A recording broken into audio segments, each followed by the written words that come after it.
Welcome back to another technical deep dive here in the debug zone. Today we're tackling a big question and breaking it down with insights from other users. Hopefully this clears up some misconceptions and helps you get the answer you need. So buckle up, stay a little curious, and let's jump right in.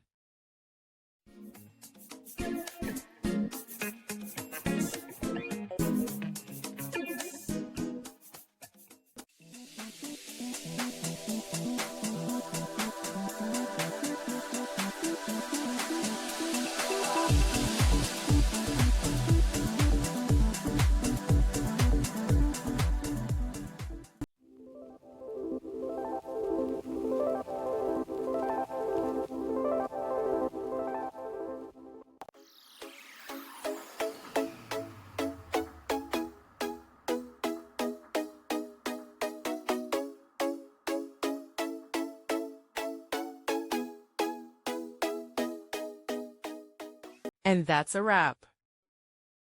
I hope you found the answer you were looking for. If you did, take a second to hit that subscribe button. It really helps out. And let me know in the comments which solution worked best for you. See you next time in the debug zone.